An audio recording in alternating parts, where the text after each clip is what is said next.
Wow, finally! Sam Harris makes a podcast about some of the most controversial topics of the last few years: biological sex, gender or genders, intersex, and transsexuality. A reasoned, rational voice about these topics is much needed and is long overdue. I was so hyped. I had such big expectations. I was so mistaken. Sadly, this is one of the worst episodes. I'll just briefly skim through it and try to explain why I think so. Be sure to check the original video, as it's entirely possible that I got some things wrong, so it's in your best interest to have your own opinion formed before hearing my point of view. Definitions of the terms sex and gender are in fact presented. However, instead of giving an understanding of these terms that are generally accepted by scientists researching these matters, we are presented with and even somebody's identity, whether they identify as male or female. I would often be comfortable using the word sex there as well. This is already starting to be weird. I thought Haselton was invited to speak as a scientist, not as a layperson who defines terms based on what she's comfortable with. When asked about the proliferation of newly coined gender nouns, the only noteworthy thing she said is, and maybe there need to be 12 boxes so that everybody's preference is acknowledged and respected. no science, nothing resembling an argument. Sam asks about homosexuality. Should it be viewed in terms of intersexuality, having mixed or non-typical bundle of gender characteristics? The guest claims that homosexuality should be seen as an intersex case, i.e., homosexuals are more between the sexes rather than simply having a sexual orientation. Sam compares homosexuality to paraphilias to give a possible argument that they should also be treated as cases of intersexuality. The guest claims that these cases are different. They are basically just preferences or idiosyncrasies. No science to back it up, not even any arguments were given. She isn't even aware of the scientific literature on the subject she is thinking of herself as being an authority in. Sam asked about statistics pertaining to which genders transition more to which other genders, males to females or females to males. She says, I don't know all of the statistics on that. And she should have ended with that. No one knows everything in the field they are working in. Then she talks about her panels. But when we run our transgender panel, which is always just incredibly fascinating to hear these people's stories, and how they've overcome some pretty substantial adversity to get where they are and to become comfortable in their skin in most cases. We tend to have more male to female cases. She draws conclusions from anecdotes instead of studies. This is 180 degrees away from science.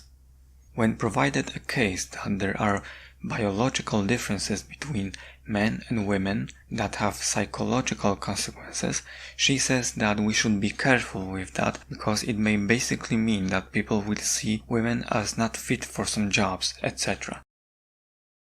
Well, I'd say that one of the key things is that as soon as we start talking about biological foundations, people are going to, like the lay public, for example, or certain members of the lay public, might have a tendency to think, oh, okay, biological explanation. I'm going to think about this categorically. If this person's behavior, let's say their ability to achieve in the workplace, if there's some potential way of understanding some of those the things that drive those people to be particularly good in those professions or just to merely want to be in those sorts of professions, as soon as we acknowledge that there's a biological foundation, then that means that, we should confine women or can only think of women as, embodying the girlish stereotypes, that they should be, in the maternal role.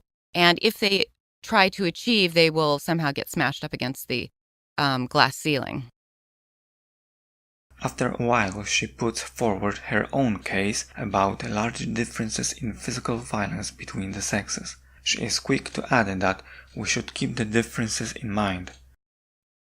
But if you look at the extremes, I think this is absolutely a valid point. If you look at the extremes and you look at aggressive behavior, for example, amongst men, you get out to the tails and there's little to no representation for women there. And so then you can ask yourself the question, well, what might I be seeing when I look out at the world as a scientist that this could potentially, for which this is relevant? And so things like the really extreme cases of male-on-male aggression, so homicide, for example. Women aren't doing this. Right. Girls are not doing happily. this. So this point about respecting the fact that there's variation, there's differences between men and women, yes, but also being mindful of the implications for, extreme, in the case of aggression, extreme passivity down at the female end, and or in that, that end of the distribution that is mostly females, or extreme forms of aggression. Isn't there a conflict? Won't this respecting the differences lead to some adverse effects on men that could be comparable to what she feared happens with biological explanations regarding STEM abilities or interests in case of women? I don't know whether this actually leads or could lead to anything substantial. Neither does she. Yet, she is strongly against leaving the facts about gender differences in STEM results without an approved interpretation, but she doesn't even mention this when talking about the extreme difference in physical violence. When asked about firing James Damore, she rambles about the necessity of providing FAQs that provide guidelines on how the research should be interpreted. Don't they think that data should speak for themselves? She continues by saying that James Damore should have included in his memo a clear statement that the studies he summarized don't mean that women should not occupy positions of power or take STEM-related jobs. Then she shoots from the hip with her, although these are important issues for us to understand and discuss as social scientists or scientists more broadly, including those things in political speeches probably is not the right venue. I haven't read James's memo as a political note at all, but I certainly read her last statement here as one. She explicitly tells us what we should not include in our free or political speech. That's a strong statement, not something I would expect when talking about research on sex and gender. Science reporting starts only at about 1 hour of the episode runtime, so about 41 minutes of the actual conversation, and the topics talked about are indeed related to sexuality, relationships, choosing partners, hormones, etc.